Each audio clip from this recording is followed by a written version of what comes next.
your name is all you have in this True. industry. And I've seen people do the wrong things, and they have left the industry never to be heard or seen from.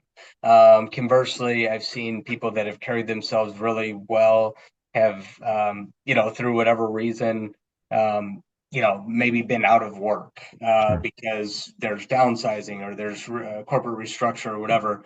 But those people get picked up almost immediately True. because of the close ties and close knit relationships in this industry. So, I just, as cliche as it sounds, right? Doing the right thing, being genuine, all of those things. Certainly they matter in life, but certainly have witnessed how that matters in this industry. Hello, and welcome to the Elevator Careers Podcast, sponsored by the Allred Group. I am your host, Matt Allred. In this podcast, we talk to the people whose lives and careers are dedicated to the vertical transportation industry to inform and share lessons learned, building upon the foundation of those who have gone before to inspire the next generation of elevator careers. Today, our guest is Matt Jackson, founder and president of Blackstone Elevator Consulting. Matt started in the elevator industry with Kone as an account manager and worked in Denver and Houston before landing in Chicago. When Matt joined VDA, he began to see that the business runs best when founded on solid relationships. Matt brought this philosophy with him into his new venture and works to create relationships that will stand the test of time. Matt, welcome to the show. Hey, thanks, Matt. Thanks for having me. Yeah, I'm excited to get to talk to you a little bit more and learn, about the path you've walked in the industry. And the question I want to start with is, how did you get started in the elevator industry in the first place? Okay. Well, it's like most things in life, right? Comes through a connection, right? Kind of funny for me. So I grew up in the Quad Cities, which, for those that don't know, Iowa, Illinois border. Montgomery Elevators headquarters Mhm. was in Moline, Illinois. So they've got the elevator test tower there, and that used to be our landmark, right? When we road tripped as a family, we knew we were home when we Sure. when we hit the test tower. Um, but to be honest, I had no idea what Montgomery was. I always equated it to Montgomery Ward, the department store, something like that. Um, but as I was going through college and coming time to graduate, I was looking at a number of different industries. Knew that I was going to be in general business sales type application, and coincidentally, my and I didn't even know this at the time, but my girlfriend, wife now, her father worked for Montgomery Elevator. Okay. Not in the branch, but more behind the scenes, operations driven.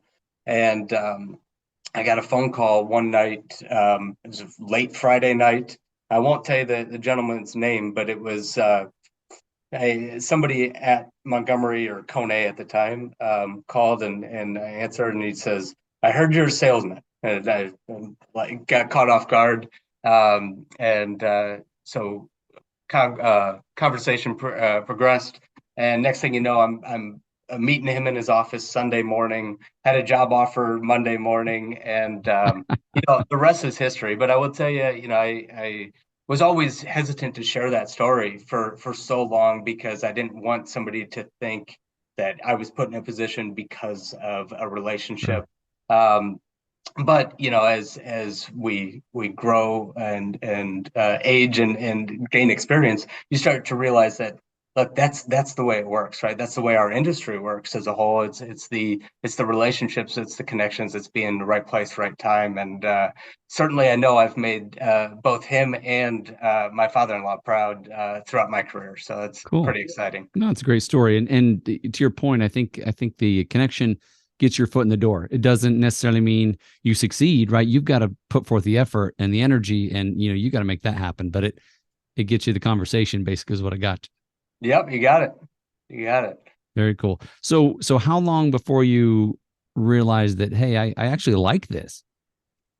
Um, it took a little bit of time, of course, because I've felt like a fish out of water. I remember walking the factory during training, and I'm looking over at these microprocessor boards, and I'm not a very technologically inclined individual to begin with, right? My wife helps me set up my computer and things like that. But so I was very much overwhelmed when I got to through like training and out to the branch. You know, it quickly became obvious that this was a people business, Sure. much like anything, right?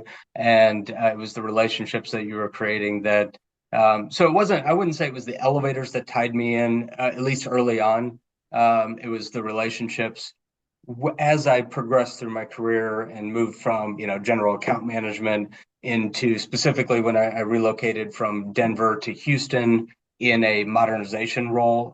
That's really where I grew a passion for elevators, because now I'm diving into the nitty gritty, the true mechanicals, how things work, and really grew an appreciation for that. Cool. So sounds like, yeah, initially it was the relationship. So even though I'm feeling overwhelmed looking at these microprocessors, the people reassured me that, hey, this is stuff you can do. You don't need to panic over that. Yeah, yeah, you got it.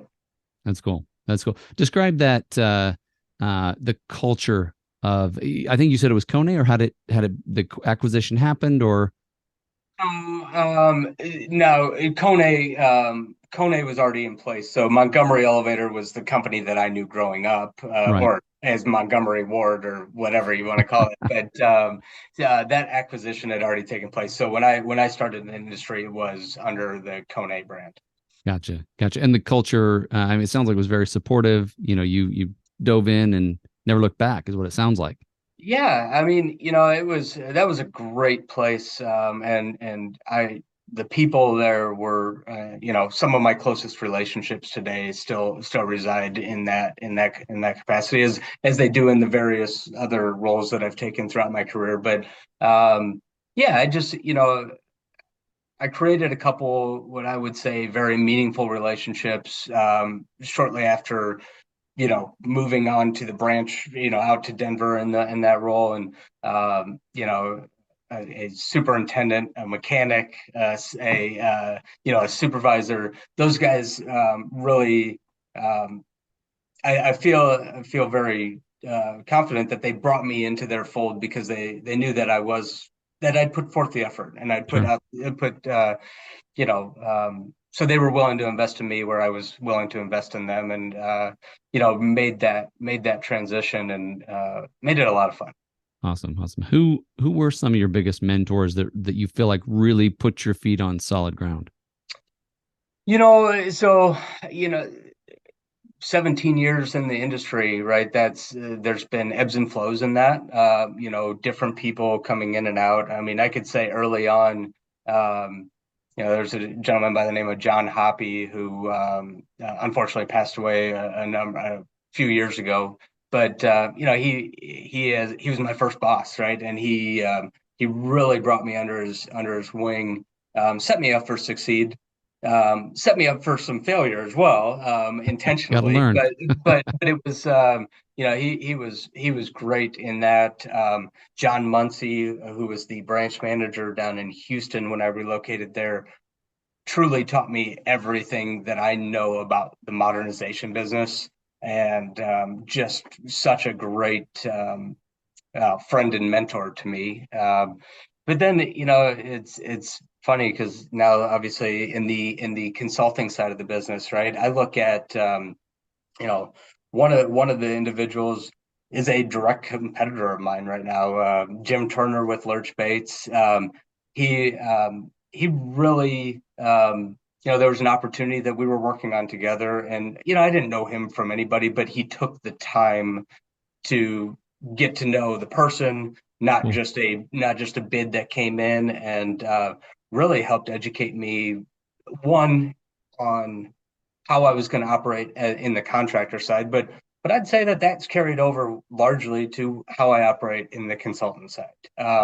And yes, we compete against each other now, but that's okay, right? It's still somebody that I very highly respect. Same with Mike Smith, right? He was president Sure. of VDA, right? When I joined the firm, I looked at him, and I still look at him as a mentor. Um, what he did in the growth and development and building of a brand, and the level of integrity that he did that really motivated me to want to take similar steps and to where I am today. So, again, it's this is such a small Sure. industry, and I believe in the relationships. There is plenty of work for everybody for to go around, True. which is a great thing. And I believe we can work, have a competition, if you will, in our respective businesses, but still have a lot of respect for each other. Yeah, that's awesome. And I hear that often, but I think that's one of the things that makes the elevator industry a special place is Yeah, that agreed. the friendships, the camaraderie, the those never seem to die away. It's wherever you go, you can still make those phone calls and talk to your friends.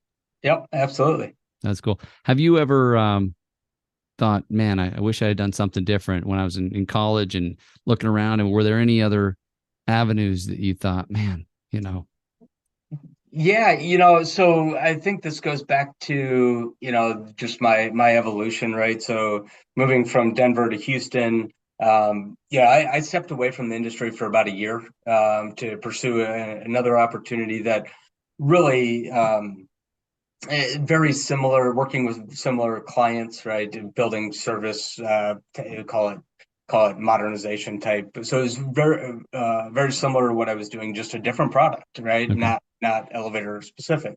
Um, and while I enjoyed that, what I quickly realized is that that elevators, as strange as it is, had a pull on me, right? sure, And that I missed that side of it, and really being able to be a product or service expert in my field versus being thrown into another industry that I didn't know much about. Of course, I had the relationships to develop it, sure. so of course, yeah, I explored outside the industry, realized pretty quickly this is where I want, this was the industry, and then it just took me a little bit longer to figure out exactly where I wanted to be in the industry. Sure, sure. So what is it that you love most about the industry? I think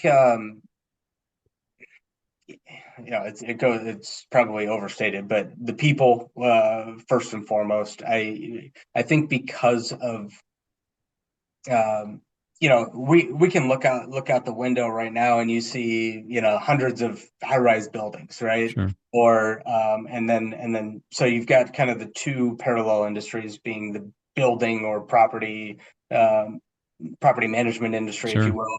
And then you've got the elevator side. It's um, each of those in their own right are extremely close knit, right? Where Right, people know everybody knows everybody, and you know, so in some ways, I feel like I'm part of the building owner management industry because I right, can walk in and I know them, they know me. We can have productive conversations, both personal and professional. Same way as within the actual elevator side. So I think that's probably the biggest draw, and certainly there's other industries that have same opportunities. But for me, this has been a great fit. The other side is, particularly with where I am now, um, the enjoyment that I get of helping a client or even a contractor to help deliver something exceptional for our shared client or stakeholders, it's just really exciting, especially when you start talking about, building a new building or redevelopment or modernization. There's something tangible that comes from that is pretty exciting to be a part of. yeah, yeah. So you mentioned what you're doing now. Tell me a little bit about um, you know Blackstone Consulting, right? That you've started. When did you go live with that? Um, so January 1st, Wow. of this Okay. Brand year. new. This has been very, very fresh. It's been, bottom line is it was regardless of where I was in the industry, right? I've always wanted to do something for myself and not for myself in a selfish manner, but to be able to, create a legacy for my family, quite Hmm. frankly, and for my kids, but also to have that flexibility, to be more involved in my kids' lives, and I coach every one of them in something, and at every event, and that's a whole nother challenge. But so I've always wanted to do something for myself. It really took moving into the consulting side of the business to as much as I loved being an account manager, and then in the modernization world, moving to the consultant side of the industry, I quickly realized that this is where my home is for my Gotcha. career. And when I made that decision, um, you know, it was a matter of time before I wanted to embark on To this do your own. adventure. Yeah. Gotcha. How did you make that shift from the contractor side into consulting? What happened to make that happen? Well, coincidentally, so I mentioned individual that a mentor to me had actually reached out with a to see if I was interested in engaging for them a very well-known project within the industry, and kind of take over and manage Cool. that, Yeah. which I was so excited. But prior to that, I hadn't given much thought to consulting. There's a misconception that you know historically, you look at the guys that retired and now they're consulting, right? Or Right. they, let's call it later stage in their career. So while it maybe was in the back of my mind, I hadn't put much thought to it until I received that call, and that was an interesting proposition, and quite frankly, one I was very interested in until. What it boiled down for me not accepting that, and then moving in the direction that I did Okay. was it was a long project, and I know my personality, and my ambitions. I would have gone crazy being in the same building for a number of years, Right. meaning full time. So that's why I didn't pursue that opportunity. But it started to get my mind thinking about the consulting industry as a whole, and the opportunity came up, and I jumped on it. Cool. And it's been such a rewarding experience. Well, it says a lot about the relationships you're creating because, like you said, I hadn't thought of getting into consulting, but obviously somebody saw something in you and said, "Hey, I'm going to call that guy and see, because I can see that he can do this." Yeah. Yeah. And if you hadn't built that relationship, there's no way you'd have got the phone call. Correct. Correct. Very cool. Very cool. So that got you into consulting. And then what was it? I mean, you said you kind of wanted to start your own thing. Was that a difficult or challenging process to say, okay, I'm going to create this new firm? Yeah, most certainly, right? There's always, I've got the three young kids. Didn't come from money, so to speak. So it's not Sure. like there's a big nest egg to fall back on. So yeah, certainly the scary part was the risk, right? What Sure. if this doesn't happen? And this, circles back to the overall relationships that have been created over the years, that um, where my wife and I jointly decided is worst case scenario, right? I do this for 6 months and it just isn't panning out. Right. Guess what? There's a spot for me in this industry, right? And I've I feel very confident in those opportunities that would be present if I needed to. The good news is, right here, we're less than that window, and I'm more confident than ever that things are moving along in a way that I don't need to have the fallback plan, right? Yeah.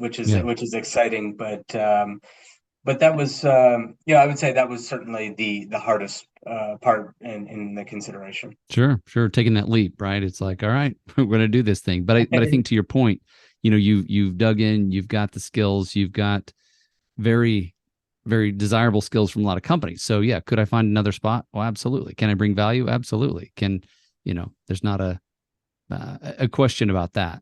So Yeah, yeah, no, and that's the fun part, and then that's the exciting part to, 'cause, that's what it's about is it's a people business, right?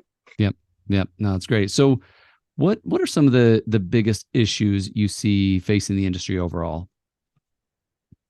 Yeah, and I don't know if you've heard these before, but I do think that if I were to pinpoint probably two key issues. The first is there's a real concern over the aging workforce in the Sure. from a technician standpoint, Mhm. right? And you know there's still a lot of legacy, is the nice way to say it, but there's a lot of old equipment out there, right? Right. And the workforce and the skill set to be able to properly maintain that equipment, it's drastically moving away, right? Sure. Which is forcing certain buildings to modernize premature, Sure. to where they otherwise would have, right? And you wouldn't have thought that would have to be a consideration, but it really is. And it's one of the things that we talk to our clients about all the time, and engage in the dialogue with the contractors all the time about that concern and how they're trying to mitigate that.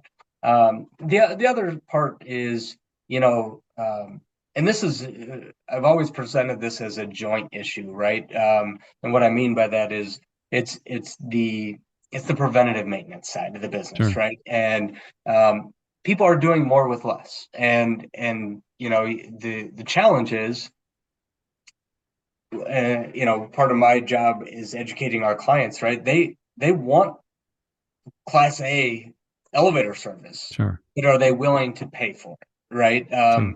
If you look historically throughout our industry, right? I remember when I started, you'd go find a 20-year-old service contract for one hydraulic elevator, and it was. I mean, in 1980, they were charging $200 a month to maintain that piece of equipment. Today, well, that same piece of equipment is probably being maintained for $150 a month, right? And Wow. it's not like our labor forces, I mean, Well, wages costs have gone up, right? have doubled, tripled, gone. Um, so it's a real education that needs to take place, and I feel like we play a big role in that, in educating our clients on, hey, look, we want to provide you optimal performance, right? Here's where the expectations are, and really preparing them for what to expect based upon that. Sure. And I in the same so I presented how we address that with our clients, but same time on the elevator side, right? You still have, I mean, look, if they can't afford to maintain the equipment and meet the requirements of the specification for X, then don't price it at X, Sure. right? Good point.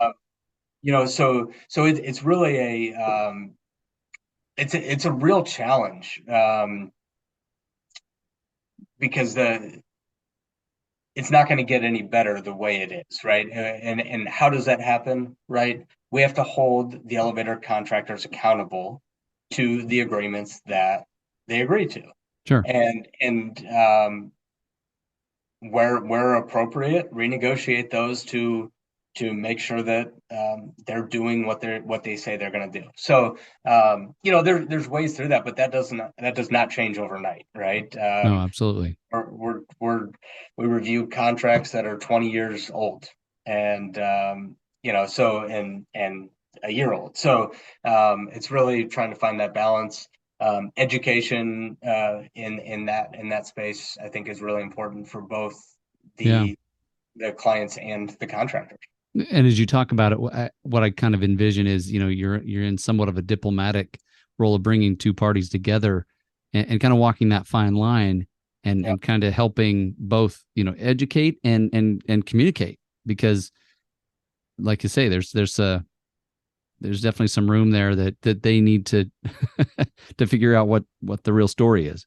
Yep, you got it. You got it. And I think you hit the nail on the head, right? The way I view this business, when done the best, is in a partnership approach, right? Sure, There's no certainly there's times when we have to be strict or stern and assess penalties and other things where it's appropriate. But sure, that's not what our goal is. Our goal, I firmly believe when our contractor is succeeding, when our manager, property manager, client are succeeding, who at the end of the day, it's their stakeholders that win, right? It's sure, their tenants, it's their residents, it's whatever. And that doesn't work when all three of us, meaning consultant, contractor, client, sure. are not working together. No, nobody wins, right? Yeah. Because ultimately you've got a elevator that nobody could ride because it's not getting the service or whatever. So everybody loses. And so yeah, I see that. Very symbiotic relationship. Very much so.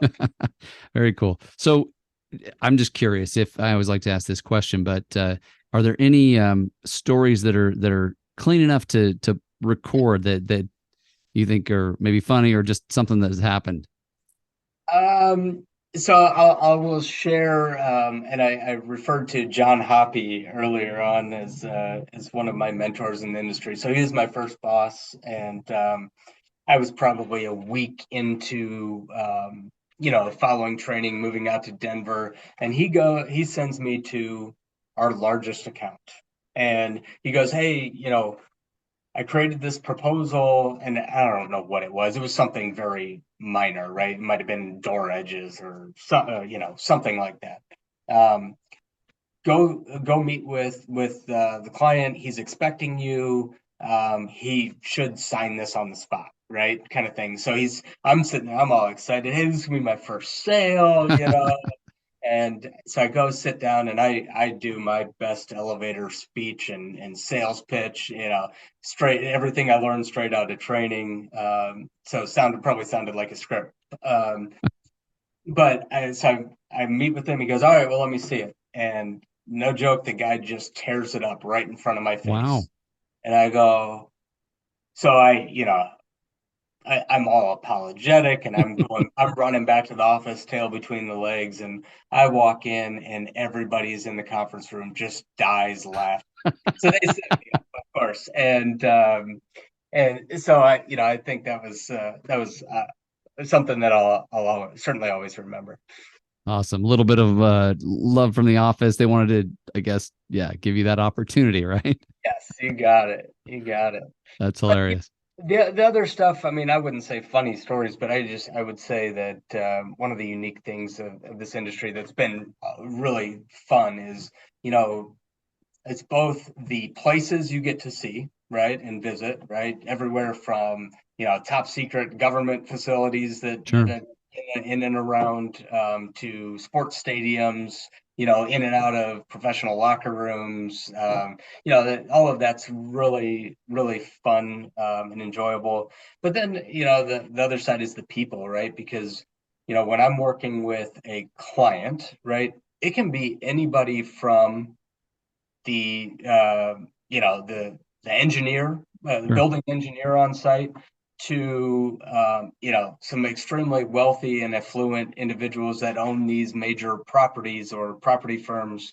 Uh, you know, I've sat down with one of the top five most wealthy individuals in the United Cool. States and sat across the table from him talking elevators, right? And Cool. that's pretty cool. Yeah. No, that's awesome. That's cool. So as we wrap up this interview, what's something that you've learned throughout your career that you'd want to pass on to our listeners, or maybe a future, either future generation or maybe somebody who's brand new to the industry? Yeah, I mean, not to just go back to the relationship piece, but just to reinforce that how small this industry is, right? And your name is all you have in this True. industry. And I've seen people do the wrong things, and they have left the industry never to be heard or seen from. Conversely, I've seen people that have carried themselves really well, have through whatever reason, maybe been out of work Sure. because there's downsizing or there's corporate restructure or whatever, but those people get picked up almost immediately True. because of the close ties and close knit relationships in this industry. So, I just, as cliche as it sounds, right? Doing the right thing, being genuine, all of those things. Certainly they matter in life, but certainly have witnessed how that matters in this industry. Sure. Sure. And it sounds like it'll serve you well, throughout your career. Yeah. Awesome. Matt, thank you for being with me today. It's been a lot of fun. Yeah, I appreciate your time. Thank you. And good luck as you keep building your business. Thanks so much. You bet. Thank you for listening to the Elevator Careers podcast, sponsored by the Allred Group, a leader in elevator industry recruiting. You can check us out online at elevatorcareers.net. Please subscribe, and until next time, stay safe.